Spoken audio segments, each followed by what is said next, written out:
I'm doing the best I can to bring hope to my own life. I'm taking actions. I'm making choices where I still continue to be at the edge. I still continue to take very high level risks. I fail more now than I ever have in my life. I also am creating more opportunities in my life than I ever have before. And I'm now stepping into using my martial arts, Aikido, to be able to transform people's consciousness.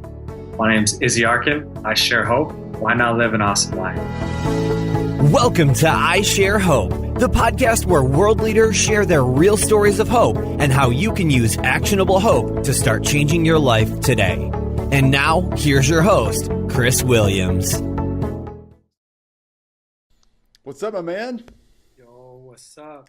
Can you see me? You're looking good. I see you and I see the outdoors right behind you, which this is fantastic. Okay, excellent. And lighting wise, because I was trying to make sure I got good lighting. Hey, we're all good. Totally good. Thank you very much. So you're in Japan right now? No, I was in Japan. So I lived in Japan for 4 years. Okay. Training in martial arts, training in Aikido. Yeah.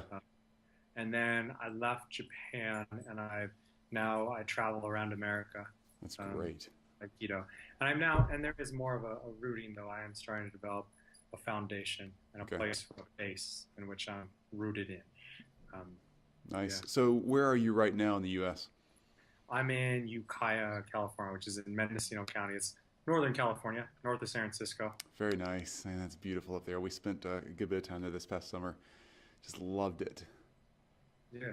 Is that home for you? Is that where you're from? You were from Southern California, right? No, I lived in Southern California after college. I was a middle school teacher. Okay. Then I left all that to go try and be a ninja. Try it. Sounds like you kind of did it. Yeah. So it says a former middle school teacher who quit your job to pursue a childhood dream to become a ninja, and you moved to Japan. You lived there for 4 years. I've read all over your website and watched your videos and stuff like that. It's really fun. So Aikido was the discipline you studied under. Yes. And now you're second degree black belt, and you travel around using your ninja skills to bring peace to the world. A peace ninja. That's what I'm hearing. I love it. So you went out there for real. So I'm doing a little bit of Krav Maga right now, just because I like the martial arts stuff too. But that's not very structured. It's very, kind of open source, more fluid. It's structured in the fact that it's a discipline, but it's not. I don't have to wear the gi, and I don't have to do all the gi, and I don't have to do all the. I don't know. This is going to sound disrespectful, but it's more comfortable, and you really went after the structure. I mean, hardcore structure. Yeah. I mean, it's an interesting thing, right? There's an etiquette to it. So I think, and from my understanding of Krav Maga, it's an Israeli martial art. Yep. It's very much a street self-defense. It's not as much of a sport in that sense. Yeah. Yeah. And I would say, and I say like Aikido, because to me, really martial arts and Aikido, like it's a way of life. And so the kid in the dojo is a way to exist in life. Mm-hmm. That's a good point. Yeah. That's a big difference. I mean, it really is. Krav is not meant to be that much part of your world. It's meant to be a tool to use if you get in trouble. Yeah. Not really a lifestyle, the same way. All right, man. So you know what we're doing. We're interviewing 1,000 people from around the world, all walks of life. We're trying to get a little flavor of everybody globally. So we're holding to a pretty tight regiment. But we would like for you to be part of this survey. So we're asking these 1,000 people all about hope and how you're using it and what you do in that world and how that impacts your life and the people around you. So if you're into it, you have a fascinating background. You're somebody who's actually quit the quote unquote American dream and gone and kind of done your own thing, followed your dream. And that's unusual. We all talk about it. Few of us actually do it. Even fewer pull it off. And so you kind of have a unique perspective and a broad cultural perspective too, to reach into there. So can I ask you our questions? Go for it. Okay. Sounds good. So we're doing this. Are we, you'll tell me what to do after it. Oh yeah, man, you're good. So this is pretty loose and free flowing. You got a dog back there. What's your dog's name? Well, this guy's name, that would be Thor. There's Thor and Rio. Thor, and what's the other one? Rio. I sure hope Thor is huge. Thor's big, you know. And Rio, is there a little Olympics going on there? Is Rio an athlete, or is... Rio's other nickname is Shmoo because he loves to come and just like cuddle up next to you. Here, Rio, come here. Watch this. This is oh, that was Rio right there. Just know his toughness. That's a very intimidating bark, that's for sure. Yeah, so what we do is we do the interviews, we record them. It takes us a couple of months to get these things through production. We have a lot coming in, which is really, really great. And so then we release them on a systematic basis once a week on our website, iTunes, Stitcher, all over the place for free on a podcast, also for free on YouTube. We don't charge for anything. And maybe someday I'll figure out how to pay for iShare Hope. But right now it's just a thing we're trying to do just to spread hope and make people understand how to use hope and how to actually change communities with a very renewable energy source, which is hope. We all have it. We're all using it. We just don't harness it very well sometimes, you know? So once we get this thing live, I'll send you a notice and we'll share it with everybody. Everybody watching right now or listening right now, you're hearing this conversation go on. This is a common conversation, but if you're hearing this, it's already happened. So what is today? Right now, today, the day we're recording this thing, little backstage action here, is March 29th. So it is just the beginning of spring. And this is listened to in, I think, over 45 countries now, which blows my mind. And it's really, really cool. It gets translated into other language. I have no idea how that happens. I do what we're doing here, and it happens on its own out there, which is really fun. The people who are involved in what we call our Hope Tribe, everybody listening in, I'm just one of many who do this, so it's really cool. Thanks for being part of it. Yeah, it really is fun. So question one, here's how this goes. We have 5 questions. We ask the same 5 questions to everybody. This is about you, not about me. So I'll shut up and let you answer these questions. So it's pretty straightforward. Number 1, what's your favorite quote or your definition of hope? So I would say that what comes up to me is hope is possibility. It's possibility.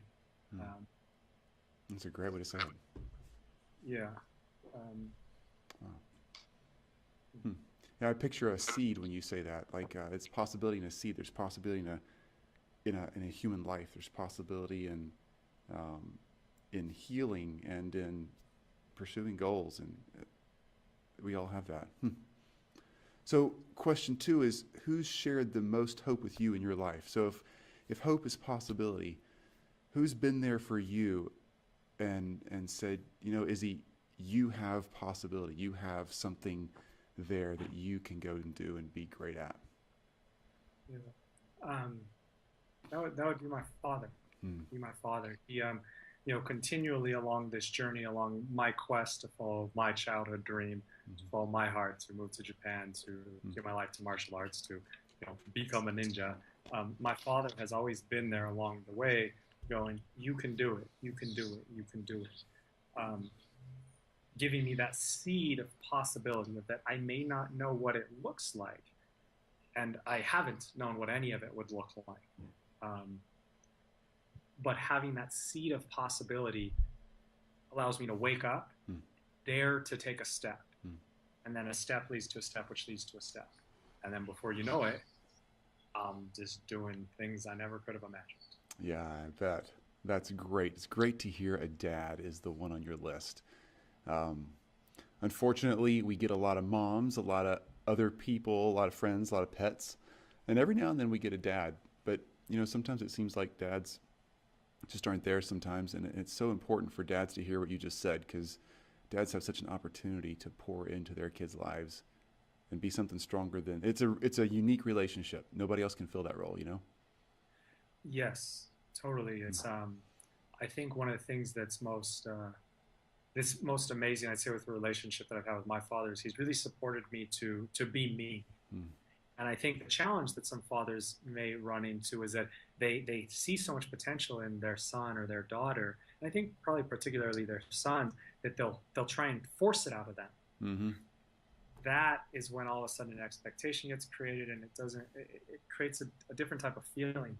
And to be able to actually just to know that my father would support me no matter what. And I think the big thing for me was actually that knowing that I could go for this crazy goal to move to the other side of the world, to move to Japan, find a way to give my life to martial arts, now traveling around the world with martial arts and doing so many things with it. But to know that I could completely fail. All this could fall apart. None of it could work out. And my father's still going to go, I love you. Mm-hmm. That's really cool. Because you don't, you're the guy who says, hey, Dad, I got a great education, got a career going, but you know what? I'm going to ditch it all. I'm going to move to Japan and become a ninja.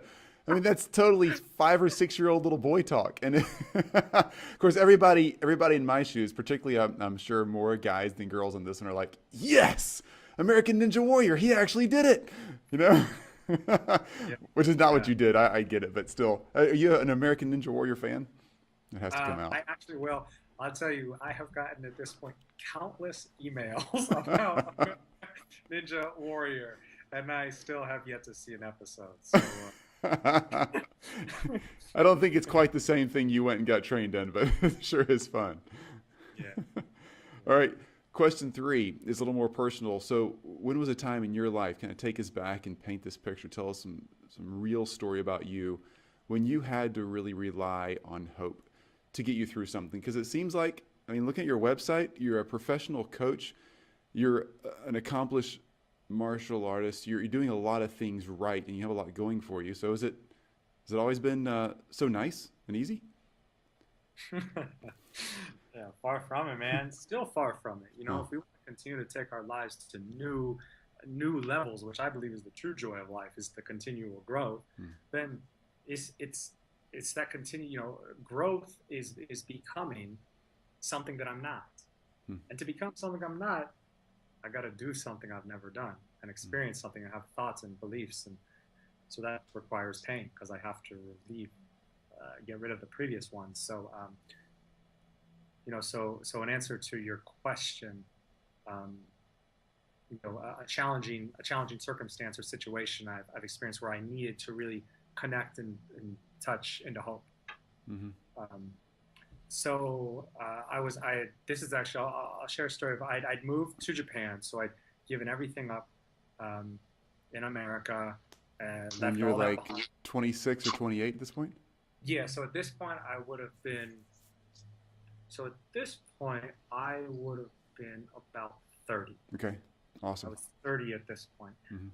33 now, so I was 30 at this point, and I left everything behind America, and I was working. I had just recently left a part-time job teaching English, and I decided a couple things. There was a couple of decisions I had made. I'd first made the decision, I'm giving my life to martial arts. Like, I'm all in on this. I'm going for it, and I'm also going to use my experience, my development in martial arts, developing my character, these things, and I'm building a business in the process, and a business that I love, I'm passionate about, and that it's going to make a difference in the world. And I'd always heard all the stories about, all you got to do is go for what you really want, follow your dreams, then it works out. And so I was about 2 months into that. I just left a part-time English teaching job where I was making just enough to cover all my expenses. And so I had a few months of savings that I had really worked hard to save up in my bank account. And so what happened was I was under the guise of it'll work out. It has to, because I've proven how bad I want it by risking it all. Yeah. And so then what actually happens is within a 2-week span, my computer dies, which is how I was doing every single thing with my business. And I didn't have any money to buy a new computer. My computer dies. So I was like, okay, cool. I'll get a cheap keypad and I'll use my cell phone to do everything. My cell phone ends up breaking as well. and I remember, and I wouldn't necessarily suggest this strategy for people, but I remember the day when getting home, like seeing my computer, seeing my phone, just sitting there broken and going, like, God, like, what? Like, and I just remember going, I can't deal with this. So I left my house, I got on my bike, I went to the convenience store, I got a big beer, and I came back and I sat on the couch and there was a drink in it, and I was like, you know what? Like, this is the adventure. Like, this is the adventure. And I was like, there's something bigger at play here. I mean, there's too much going on here. There's something going on here. And it was actually within the next 3 months after that in which I was finally able to find a way to make a big enough impact on people's lives and understand enough with business that I was able to finally be able to create enough income to cover all my expenses. And that moment, though, to be in that moment, to realize I was witnessing and experiencing my worst fear of like, oh my God, and then I'm okay. I'm okay. I can do this. I'm still alive. I still have a pulse. Like, it's my creativity. I can tap into that. That was a very, now it's just a moment where I smile and love. But in that moment, I was like, I turned to an alcoholic. An honest response. That's great. That's a good story. It's so real. And it's so true. Anybody who's ever tried to start their own entrepreneurial venture and come through it alive, so many days like that. Yeah. And you're right. It's not like Disney produces. The story doesn't start and end and turn out awesome at the end of 90 minutes. I don't know what happens, but there's this whole, there's this journey and this adventure in the middle. You're right. Yeah. And I just throw out there, I think what's really important is to be able to actually, if we can witness the adventure in our struggle, my goodness, it is just a miraculous, like, to witness it, because we're in the forest, we're in the journey. I mean, we're fighting the dragon, we're fighting these demons, these dragons, and to realize, oh my goodness, like, I'm the hero of my story, and it looks like all the odds are against me, and yet that's what great stories are made of. You're absolutely right. Nice. All right, so question 4, what are you doing today to share hope with other people? So tell me about your coaching, your day in, day out life at Starbucks. You're traveling around the U.S. What are you doing to bring hope to people around you? Yeah, so I think so it's kind of that's an interesting question, because I think first and foremost, what am I doing to bring hope to other people is I'm doing the best I can to bring hope to my own life. That I'm taking actions, I'm making choices where I still continue to be at the edge. I still continue to take very high level risks. I fail more now than I ever have in my life. I also am creating more opportunities in my life than I ever have before. And what does that look like on a very practical level? Well, I'm now stepping into using my martial arts, Aikido, to be able to transform people's consciousness. And so what that means is going into organizations, going into educational systems, going into local communities and organizations, and working with people on a hands-on level to help them witness and experience Aikido and realizing to feel their own power. Because that's one of the things Aikido does, is you learn to feel your own power. When you can connect with your own power, you can be able to live from your power. And so so doing that, and for me, it's like, I know how to run a coaching business. I know how to do that. But it's now, this is the next level. Okay, these are skills I've developed, and so now, like, stepping into my hope of possibility in the ways that the world can be transformed through that, and then also sharing the challenges, then the doubts and the beliefs in myself of, can I really do this? Can I really make an impact? Can I really talk with that organization? Can I really impact the educational system in this form? And sharing my own vulnerabilities and struggles with that, and then still daring to go for it, so people can see my process, see my successes, and see my failures. It's like we're sharing that hope together. Awesome. That makes a lot of sense. So you're in what type of organizations are you working in right now? I mean, how are you impacting? Are these for-profit, not-for-profits? You said schools. What are you actually doing on a daily basis? Who are you working with?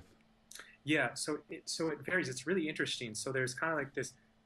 So I have one-on-one clients that I'll bring out into the wilderness, and we'll do deep intensives. And those are deep intensive periods. And those are entrepreneurs, people that are coming out and they really want to work in their business and grow their character and develop themselves. So I'll put those individuals into pretty wild circumstances and situations, and to do that. And so there's that, for example. Another example, so an example would be that I recently had connected with what's called a family empowerment group, actually in this community right here in Ukiah, California, Mendocino County. And the Family Empowerment Group is an organization in which these are individuals in which they have had their children taken away from them because of choices they have made. But the Family Empowerment Group is a group in which they come together and they have facilitators that are empowering these individuals to develop the skills and strengths to be able to get their children back.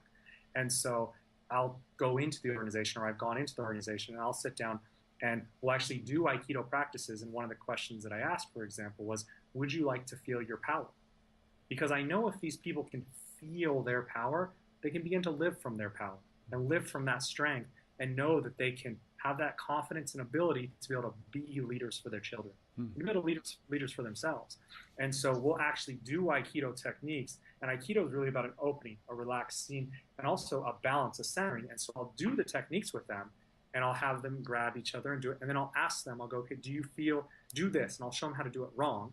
Okay, how do you feel? Well, I feel tense. I feel anxious. Okay, now let's relax. How do you feel there?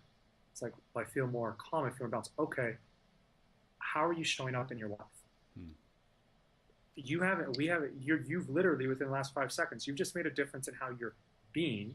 So how are you showing up in your life? And can we begin to do that and actually feeling that power, witnessing, and using that as a metaphor for them to understand. And of course, the interesting paradox is that if I directly say to them, be in your power, nobody has a clue how to do that. But if we kind of show this kind of metaphorical path of, can you feel your power in your body? Yeah, that's, oh yeah, I feel balance is there. What would it look like for you to bring that into your daily life? What if when your children are, when something happens and something arises and the storm is coming, how can you find your center in the storm? And it's very intentional, it's mindful. That's exactly, it's really, it is exactly, it's mindful. And I think what I love about Aikido is that there's something beautiful about, because there's meditation, which is an incredible process for mindfulness, and there's yoga. And I think what I like about Aikido is that there's this like gentle, it's like a gentle warrior strength. And I think that that really speaks to people who it's like, they want to know that they have the ability to be powerful, but they don't have to use it. They don't have, you don't have to pound someone's face, and that your power can be something where it's like this lovingly, powerfully, calmingly be present within the circumstance. And Aikido teaches that. And for them to experience it and witness it is very, very powerful. That's beautiful. It's beautiful. I don't know how else to say that. It really is. Well done. All right, question 5. I'm looking forward to your answer on this one. So when we get done with this video chat, phone call, podcast, whatever format we're consuming this in right now, what do we do next? So I'm sitting here listening with other people all over the world, and what are we going to do right after we get done? We take the earbuds out, and we have to go either grow our own hope or share hope with somebody else. Give me the simple 1, 2, 3, the ABCs. Yeah, it's interesting. I'm not a big step-by-step guy, because I'm such a believer in following discovering one's own deeper desires of their heart. So actually, with that, what I would suggest to someone, if they dare to do it, and I do think this actually can be really scary for someone, and it will seem so simple, but it's to go on a walk. I encourage you, set a timer of some sorts for 15 to 30 minutes. And I know that probably someone who's listening to this is going to, I don't have that time. Well, I think you do. If your life, the time, find the time to make a commitment to you. And what it simply is to go on a walk for 15 to 30 minutes, anywhere in that, set a timer, put it on your phone, but put your phone on airplane mode. You can't have any distractions, and simply ponder the question, what are the desires of my heart? What do I long for? What do I deeply desire? If I could have anything in this world, what would that be? And just be in that desire, feel that desire. And if there's sadness in that you don't have it, be in that. It's okay to be in that. And then, because this is the beginning of creating the desire to actually dare to go for it. The only reason I moved to Japan, moved to the other side of the world, and then now traveling the world doing Aikido, and I'm so driven for this, is because I've witnessed the pain, I've witnessed the struggle, I've witnessed the challenge, and I will not go back to that life. And so the willingness to really sit with what are the deep desires of my heart, which is essentially, what do I really, really want? What do I really want? Not what my mom wants, my friend wants, the person next door, the TV, the social media, the president, the world. What do I want? What do I want so badly? And to just feel it. Just feel it. And then you want to add another little layer to it. What's the first step? What's one step? One step. Not 28, not 32, not 2. What's one step? And can you take that one step? We both know the answer to that. Yes. Yes. Take one step. and then do it again. That's so simple and so powerful. I don't know, honestly, I don't know when the last time was that I sat down or took a walk and stopped to think about, what do I really want? Not just a car or a new hat, but what do I really want my life to be like? Who do I want to be? Not just what I want to do or have, but who do I want to be? Wow, it's powerful. I love it. I ask it continually to myself, and it's an ever evolving question.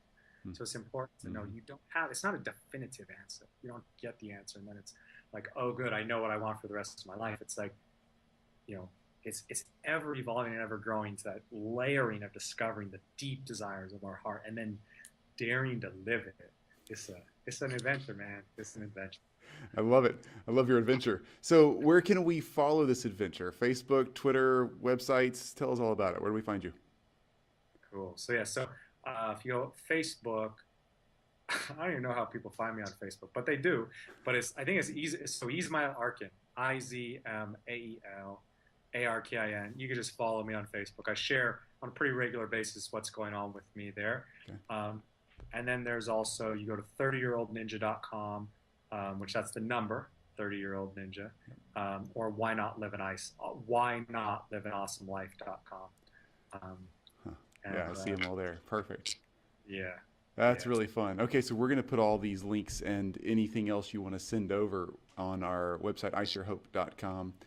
Click on the interviews tab, and your name will be right there. So be looking for Izzy's name and his interview, and we'll put it on everywhere else, YouTube, all those places. But man, so cool. So tell me this: are you a ninja? What is a ninja? Define. Like you don't have a black mask on and you're not hanging from the ceiling, right? So yeah. Well, it's an interesting thing because so when I first began to come up with the idea, I was a middle school teacher in America in Los Angeles, and I kept it was actually the question of, well, what do I really want to do with my life? Because I was very unhappy. I was unhappy with what I was doing. And so I kept on, what do I want to do? What do I want to do? And I kept on being like, I want to be a ninja. I want to be a ninja. And I was like, that's ridiculous. It makes no sense. Like I threw it away for months and months. And it was actually 6 months of continually, every time I asked, what do I want? I want to be a ninja. I remember I was at my place alone. It was March of 2010. And I was sitting there and I was like, well, what do I want? I said, I want to be a ninja. And I was like, what does this even mean? Like, why do I always say this? And so I started to reflect and kind of do some thinking. I realized my entire life, I always was a ninja for Halloween and used to dress up. I love martial arts. And so I was like, and I realized that for me, it was actually, I had a childhood image of what a ninja is. It's an archetypal form. We could say it's an archetypal representation of what the desires of my heart. Sure. And what a ninja was to me were 3 specific things. And I wrote them down. Was a ninja gives his life to martial arts, trains in some super far away mysterious land, and then lives life by his own rules. And I wrote those 3 things down, and I was like, oh my goodness, I can do that. I can do that. Yeah. And it's interesting because I feel like there's so many other things that as the journey has unfolded that I'd say kind of I've realized why I've been so drawn to the concept of the ninja in terms of, just following my own path, discovering what I want, just the principles of just being really grounded and centered, and so many things like that. But then I actually learned the history of the actual ninjas while I was in Japan because I had to, because I just wanted to. And I was like, I don't agree with some of that. But 30-year-old samurai didn't sound as cool. Yeah, that's true. Not a great Twitter handle. Yeah. That's really cool. So I understand that. You became the ninja that you were looking to be. I mean, you became a life ninja in a real sense. Yeah. You are your ninja. I mean, it's your ninja. It's not somebody else's design for your ninja. It's you. Exactly. And I think with each person, I think they have the opportunity where it's like, well, what are your childhood dreams? What have you always wanted to be? I always wanted to be an astronaut, a firefighter. It's like, you actually didn't want to be an astronaut. You actually didn't want to be a firefighter. You wanted what you believe those things were. So for me, I wanted to be a ninja because I thought this is what a ninja is. So if you can tap into that place, and this is, well, I wanted to be an astronaut. I wanted to be an author. I wanted to be a rock star. It's like, okay, well, what is a rock star? Tell me about it. What's a rock star? And you can begin to identify things that it's like, because a lot of those things actually won't be a rock star, but they're a rock star to you. And so you can begin to tap into those things and go, what can I do to create those things in my life? Mm-hmm. Huh. Fascinating. That makes sense. It really does. So, I have so many ninja questions. I'm sorry. Go for it, man. So martial arts is just so cool. So what is your favorite thing to like? Do you love to spar? I mean, did you do competitions or do you still do that kind of stuff? Is it more the art form that you're pursuing and the lifestyle? I mean, obviously you're into that too, but what does it look like when you're doing your thing and you're not out there leading a conference or teaching a group of people or an individual? What does your martial arts work look like? Yeah, wow, that is a great question. I've done a lot of interviews. I've never been asked that question Are ever. you kidding? You're a 30-year-old ninja. Who doesn't ask that question? I know, man. What? So what's it like being a ninja? That's what I want to know. So it's really interesting because I on my journey, and I call it a journey of martial arts, because it's been a journey of self-discovery. When I first was doing it, I was drawn to this philosophical, spiritual aspect, kind of a romanticized concept of martial arts. And then over time, I was like, no, I really like the physical aspect and the self-defense. And so I started to get into actually like Brazilian jiu-jitsu and boxing, and I practiced that for a bit. And then I started to realize that those were cool, and I liked the sweat and challenge, but it didn't totally fulfill me. And so then I started to get drawn more and more back into Aikido. I started with Aikido, and then I came back to Aikido. And as I did Aikido more and more, at this point in time, for me, what it is there's this, there's a multitude of things. So one of the things about Aikido is it's a martial art in which you're constantly getting kind of put in these locks and grappling, getting thrown and tossed. And it's a continual journey of facing my fear in that moment. Like it's that thought in your head of like, oh my God, this is going to break my wrist. Oh my God, that really hurts. And actually rather than going panicking and tensing up and freaking out, being able to be like, okay, cool. How do I relax into the pain? How do I navigate this so I can experience it and begin to understand what's going on? Because if I can work with my brain and work the process to be totally present in the midst of the challenge, in the midst of the pain, and to see what's going on and to actually learn how to work with it, well, that's fascinating and it's wonderful. And that's life. If I can, while I'm working through my business, as I'm going and traveling across the country and I'm trying to figure out, well, okay, this is an incredible organization. How do I get in contact with them? How can I lead something for them? How can I do it? And then seeing the challenges, being told no, facing rejection. Okay, well, I could tense up and I could fear and I could get so frustrated. Or I could go, okay, well, what am I feeling here? How can I adjust? How can I navigate this? How can I be present with this experience and not run from the pain? And because of one thing I've definitely learned in Aikido, if you're getting some type of lock or anything, if you run from the pain and you tense up, it only gets worse. But you can learn how to be with it. And the thing is, it's so amazing is that every single day I show up, I can become better and I can improve and I can grow. And it's the journey that the joy is, it's like just getting a little bit better. It's that journey of mastery. And to me, I just love that. And I love the etiquette. I love showing up in the dojo and just the whole process of the second of having that respect, of honoring a sensei, honoring the students above me. And also, anytime I train with someone below me, I tell them that it's my responsibility to if you get hurt, it's my fault. If I get hurt, it's my fault. Because I want to be so present, focused in the situation where I can take them just to that point where I have total control of the situation. And so they can learn and grow and feel, but they're not actually getting truly injured. And so if I can be that present to feel that moment in their body, that moment in their being, that's the edge. That's the edge right there. If I can exist in my life in that edge, that one spot in my life where it's like, it's just that edge, I can be continually growing and developing. If I can take my clients to that space where it's just that edge, it's not beyond it, where it's to that point where it's like they're terrified, it's too much, but not less where they're not really growing, it's beautiful. And it's just a wonderful way to exist in the world. That's awesome. That really is. I get that. That makes a lot of sense. And I think it's so cool that you're taking people through a very experiential journey that you've gone through yourself, but you're also, it's not, hey, let's sit down and do some trust falls and a ropes course and some of those corporate retreats that we've all been part of at different times that everybody's a little bit sick of, but this is something new. Obviously those things were great in their time because they were very experiential, but now we've grown through that. And something so new and that works well in a group, but also that you can take home and make it very personal. And you can take that mindfulness and that centering home and you can practice those. You said relaxing into the pain. You can practice that at home with your partner when things aren't going well. You can relax into that and untangle that situation that may be so hard. It's just great lessons. Yeah. I mean, even to speak to that, because I think that's so beautiful in the way it can evolve and develop, is that one of the things over the past year of my life is I really worked on my relationships with women. Mm-hmm. And one of the first things that would really happen to me is that whenever I was with a woman, I would tense up. I would get some anxiety. And I had to learn how can I relax into this? How can I be present and be totally with it? And the thing is that as I did that, it began to grow. I began to develop, right? It's like, okay, now I'm calmer. Well, I can say something to her. What if I can say hi to her. I can smile at her, right? And to continue along that, right? To continue along that journey into the point where now, and actually where I'm at is I'm at the place of a woman that I've completely fallen in love with. And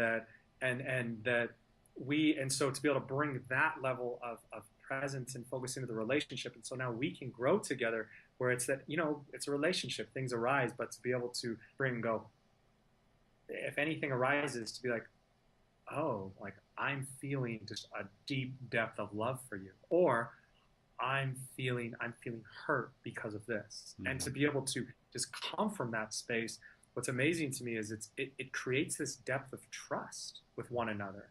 But that's that journey. It's the journey of mastery. It's the same thing as showing up for the dojo. And at first I'm just like, oh God, it hurts. Like, okay, relax a little. But then it's like, before I know it, I'm like more into it. I'm more into the technique, and and it's that journey of just day by day getting a little bit better. And it leads to more fulfilling experiences within our lives. Wow. Man, so authentic. That's good stuff. That's real straight down the middle and part of everybody's life. It really is. Thank you. Thank you very much. So before we go, tell me this. We like to get a quote from everybody. You've given us 1,000 quotes already that I'm sure will be awesome in this interview. But we like to put your name and I Share Hope at the beginning of the interview in the first few seconds. So I'm going to mute my microphone. You say your name and I Share Hope. So I would say, like, I'm Chris Williams and I Share Hope. All right? Straightforward enough? Yeah. But I mean, my name's Izzy Arkin and I Share Hope. That's it? That's it. It's so easy. I already practiced. All right, I'm good to go. All right, I'll mute my microphone. I'm Izzy Arkin, and I Share Hope. See, look at that. Now I'll do another one. I'd like you to say your name and whatever you want to put as like a tagline, 30-year-old ninja, whatever you want, or why not live an awesome life, whatever you want to put in there. So your name, I Share Hope, and whatever your tagline is, so we can make sure we brand this to be you, not just us. So it's Izzy Arkin, I Share Hope. Why not live an awesome life like that? Mm-hmm.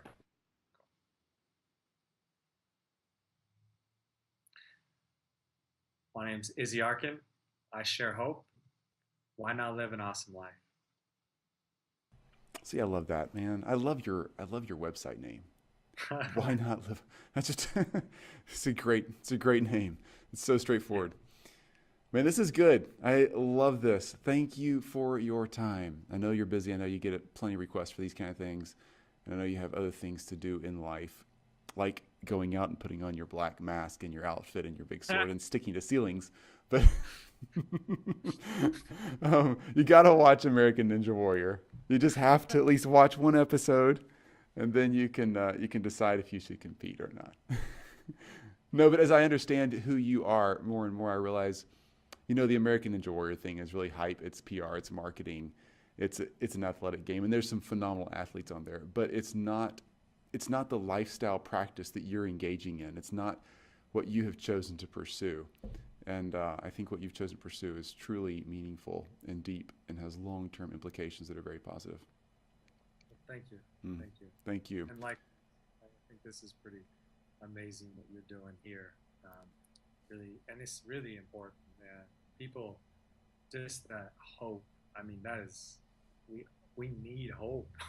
I think it's the engine that keeps things going. It's the potential, as you said. And man, it's the people like you who've helped us in this survey, and it's the people who are just listeners like I am. I'm just one of the listeners that I just get to be the lucky guy who gets to ask random questions that pop into my head. But it's people that are just sharing it and growing in it and making this something sustainable. So thank you very much for being part of it. Yeah, definitely, brother. All right, man. Have a great night. Enjoy California, and hope to see you soon. All right. Okay, bye.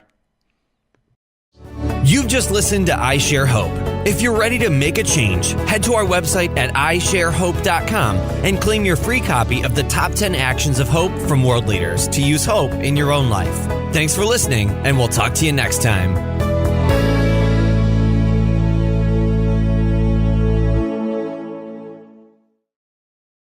So I think, and from my understanding of Krav Maga, it's an Israeli martial art. Yep.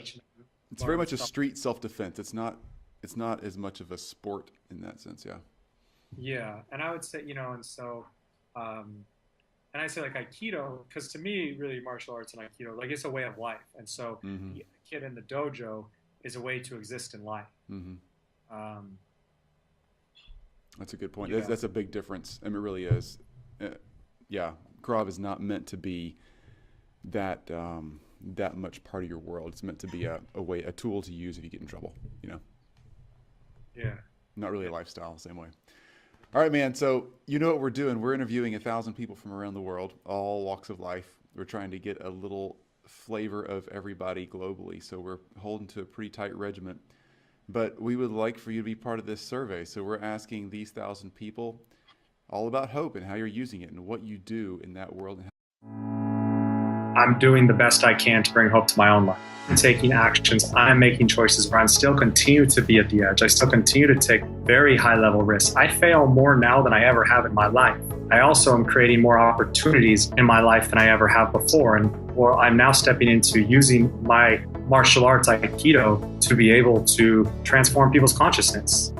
My name's Izzy Arkin. I share hope. Why not live an awesome life?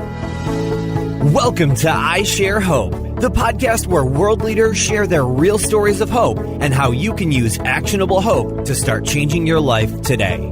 And now, here's your host, Chris Williams. What's up, my man? Yo, what's up? Can you see me? You're looking good. I see you, and I see the outdoors right behind you, which this is fantastic. Okay, excellent. And lighting wise, because I was trying to make sure I got good lighting. Hey, we're all good. Totally good. Thank you very much. So you're in Japan. How that impacts your life and the people around you. So if you're into it, you have a fascinating background. You're somebody who's actually quit the quote unquote American dream and gone and kind of done your own thing, followed your dream. And that's unusual. We all talk about it. Few of us actually do it, even fewer pull it off. And so you kind of have a unique perspective and a broad cultural perspective too, to reach into there. So can I ask you our questions? Go for it. Okay. Sounds good. So we're doing this. Are we, you'll tell me what to do after it. Oh yeah, man, you're good. So this is pretty loose and free flowing. You got a dog back there. What's your dog's name? Well, this guy's name, that would be Thor. There's Thor and Rio. Thor, and what's the other one? Rio. I sure hope Thor is huge. That's big, And Rio is a childhood dream to become a ninja. And you moved to Japan. You lived there for 4 years. I've read all over your website and watched your videos and stuff like that. It's really fun. So Aikido was the discipline you studied under. Yes. And now you're second degree black belt, and you travel around using your ninja skills to bring peace to the world. A peace ninja. That's what I'm hearing. I love it. So you went out there for real. So I'm doing a little bit of Krav Maga right now, just because I like the martial arts stuff too. But that's not very structured. It's very, kind of open source, more fluid. It's structured in the fact that it's a discipline, but it's not. I don't have to wear the gi, and I don't have to do all the gi, and I don't have to do all the. I don't know. This is going to sound disrespectful, but it's more comfortable. And you really went after the structure. I mean, hardcore structure. Yeah. I mean, it's an interesting thing, right? There's an etiquette to it. Japan right now? No, I was in Japan. So I lived in Japan for 4 years. Okay. training in martial arts, training in Aikido. Yeah. And then I left Japan, and now I travel around America. That's great. Aikido. And there is more of a rooting, though. I am starting to develop a foundation and a place for a base in which I'm rooted in. Nice. Yeah. So where are you right now in the U.S.? I'm in Ukiah, California, which is in Mendocino County. It's Northern California, north of San Francisco. Very nice. Man, that's beautiful up there. We spent a good bit of time there this past summer. Just loved it. Yeah. Is that home for you? Is that where you're from? You're from Southern California, right? No, I lived in Southern California after college. I was a middle school teacher. Okay. Then I left all that to go try and be a ninja. Try. It sounds like you kind of did it. Yeah. So it says a former middle school teacher who quit your job to pursue